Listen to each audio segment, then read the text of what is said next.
여러분의 생각을 묻고 싶습니다. 여러분은 장기 투자형 투자자입니까? 아니면 단타족입니까? 1700만 명의 주식 투자자들의 투자 방법은 크게 나누면 이 두 가지 중에 하나겠죠. 이 두 타입 중에 장기전에 승리하는 방법은 무엇일까요? 그 해법을 알기 위해서 저는 주식 관련 책 100권을 읽었습니다. 주식 책을 쓴 저자 여러 명을 만나 그들의 주식으로 많은 돈을 번 방법을 물어봤습니다.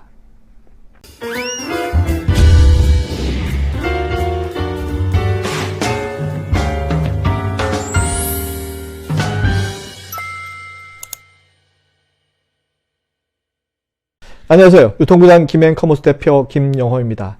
오늘 부자 이야기 쉬운 8번째는 주식책 100권을 읽어보니 편입니다. 자, 여러분의 생각은 어떠신가요?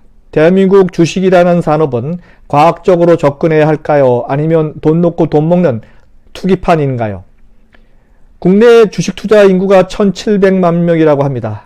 대한민국 국민 10명 중 3명 내지 4명은 주식 투자를 하고 있다는 얘기인데요. 문제는 내게 맞는 주식 투자 방법을 찾기가 여간 어렵지 않다는 것이죠. 대부분의 신문에서는 2024년 신년 새해 1월 1일에 주식 전문가들이 2024년 국내 시장 전망에 대한 기사를 실었습니다. 내용은 2024년 증시는 상고하저 장세를 예측했고요. 투자 추천 업종으로는 반도체, 가장 유명한 지역으로는 미국을 선정했습니다. 부동산과 달리 주식시장에는 대표 전문가가 사라졌습니다. 2023년에 주식 관련해서 사건, 사고가 너무 많아졌고, 그래서 그런지 공중파 그리고 유튜브에 얼굴을 그렇게 많이 내밀었던 주식 전문 대표 선수들이 사라졌습니다. 아마 여러분들이 유튜브로 그렇게 많이 보았던 해당 주식 전문가가 어느 날 갑자기 사라졌습니다. 그 이유를 아십니까? 저는 제 글로벌 트렌드 리포트였던 세계의 도시에서 장사를 배우다 이 책, 2014년에 나온 이 책을 저수한 이후에 증권업계로부터 특별 강의를 많이 진행했던 경험이 있습니다. 국민연금, 주요 증권사 등 PB를 대상으로 하는 특강을 했었는데요. 유통 빅3 업체가 아니라 왜 증권사들이 저의 특강을 요청했을까요?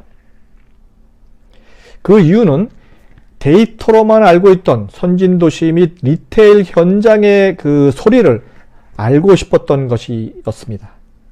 이해되십니까? 그때 전 깨달았습니다. 나는 세상의 현장의 트렌드를 누구보다 잘 알고 있구나 라고 말이죠. 사실 세계에서 가장 큰 증권 시장인 미국 월가에서 유명한 증권맨들이 저술한 주식 관련 책, 그리고 국내 주식으로 돈 번 사람들이 쓴 책 100권이 넘게 읽었습니다.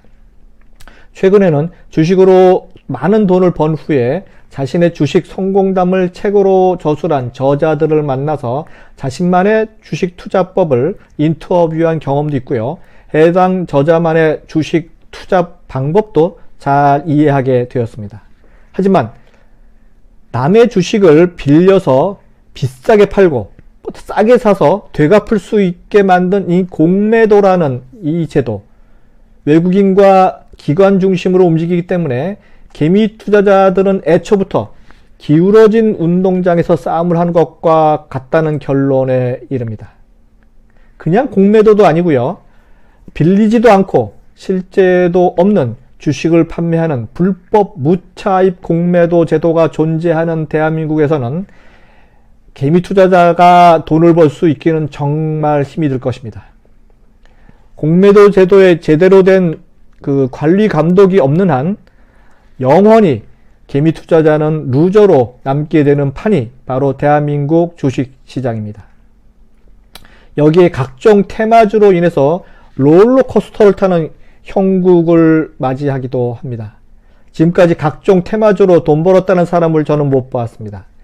2023년에는 챗GPT, 초전도체, 양자 컴퓨터, 나아가 정치 테마주들로 인해서 시장이 요동을 쳤습니다. 급등 후 급락이라는 테마주 공식은 아직도 유효합니다. 여러분들이 대한민국 증시에서 위너, 승자가 되기 위해서는 철저하게 투자자의 관점에서 접근해야 이기는 주식이 가능하다는 점을 꼭 기억하시기 바랍니다. 그래서 단기간의 수익률과 변동성에 너무 신경 쓰지 마시고 장기적으로 시장을 봐야 한다는 팩트입니다. 일단 차트에만 집착하는 습관을 버려야 합니다. 차트 대신에 기업 재무제표상에 나오는 수많은 숫자들을 잘 이해해야 합니다. 주식은 미래에 투자하는 것이기 때문에 기업의 성장성을 잘 봐야 한다는 팩트, 그리고 기업의 영업이익의 적정성과 영업이익과 시가총액의 적정성, 회사의 미래지향성, 미국 등 국내 증시에 큰 영향력을 행사하는 나라의 증시 소식 등을 두루두루 잘 살펴보아야만 한다는 공통점을 발견하게 되었습니다. 또 하나 유의할 점은 때를 기다려야 한다는 점입니다. 그 큰 수익이 나는 시황이 있는데요. 그 큰 시황이 일어나는 때가 일반적으로 세 가지 경우입니다. 첫 번째, 세상이 많이 변할 때. 두 번째, 기업이 많이 변할 때. 세 번째, 업황이 변할 때. 이 세 가지 큰 환경이 변할 때, 그때 큰 돈을 벌 수 있는 시간입니다. 주가는 실적을 선회하기 때문에 좋은 실적이 발표하기 전에 주가가 오르게 됩니다. 이런 주가를 선행하는 건 수급이기 때문에 외국인이나 기관을 잘 관찰해야 하는 이유가 여기에 있습니다. 이 외국인이나 기관을 잘 관찰하는 쉬운 방법으로는요, 매일 장이 끝나면 이 외국인이나 기관이 어떤 종목을 사들였는지 살펴보는 습관을 들이는 것입니다. 이들 종목 중에 주가가 본격적으로 오르지 않은 것을 선정하는 방법도 있습니다. 이도 저도 어렵겠다 생각이 들면 종목 선정이 아닌 지수를 사는 전략도 아주 좋은 전략입니다. 코덱스 레버리지 상장지수 펀드 ETF를 주식처럼 매수하는 방법도 있습니다. 최근 미국 주식 투자에 직접 뛰어든 분들이 참 많습니다. 주의할 점도 참 많죠. 해외 투자는 거래 비용이 국내 투자보다 비싸다는 점을 고려해야 하고요. 세금도 꼼꼼히 잘 알아봐야겠죠. 가령 미국 ETF의 경우 보유기간 중 배당을 두고는요, 종합소득세 15%가, 매도할 경우에는 그 차액을 두고 22%의 세금이 붙습니다. 높은 세금을 고려한다면 단기 투자로는 맞지 않는다는 점을 꼭 명심해야 합니다. 요즘 보면 유튜브로 주식 관련 정보를 많이 얻는 분들이 참 많습니다. 하지만 본인이 주식 관련 공부를 유튜브로만 해서는 절대 안 됩니다. 기초부터 차근차근 아주 열심히 공부를 한 후에 주식시장에 본격적으로 뛰어들어야 한다는 팩트 잊지 마시기 바랍니다.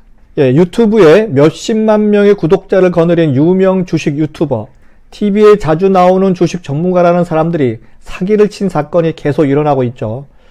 주식 리딩방 사기 사건도 연일 뉴스에 오르내립니다. 여러분 각자가 주식시장과 개별 종목에 대한 공부가 안 됐을 경우에는 백전백패입니다. 시중에는 주식을 통해 돈을 번 투자자들의 성공담을 담은 책들이 정말 넘쳐납니다. 정말 자극적인 문구를 채택해서 해당 주식 책들이 정말 잘 팔립니다. 책을 벌려는 주식 출판사의 그 상술 덕분에 책은 날개에 돋친 듯이 잘 팔립니다. 해당 출판사와 저자는 떼돈을 벌게 되죠. 몇 년 전에는 주식이 아니라 가상화폐에 투자해서 돈 번 사람들이 쓴 책도 많이 팔렸습니다. 하지만 여러분이 주식에 대한 기초가 튼튼할 경우에만 해당 책의 가치를 판단할 능력이 생길 것입니다. 대한민국 주식시장에는 전문가가 너무 많습니다.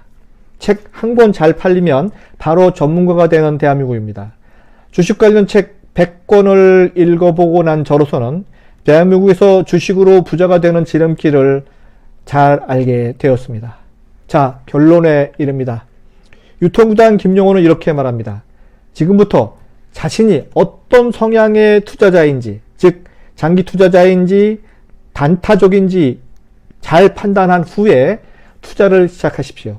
줏대를 가지고 타이밍 싸움에 진입하세요.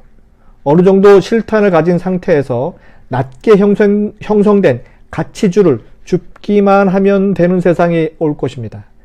2024년은 대한민국 주식시장에 큰 변화가 일어날 해일 가능성이 큽니다. 그리고 남는 시간에는 주식의 기초부터 차근차근 끊임없이 열심히 공부하시기 바랍니다.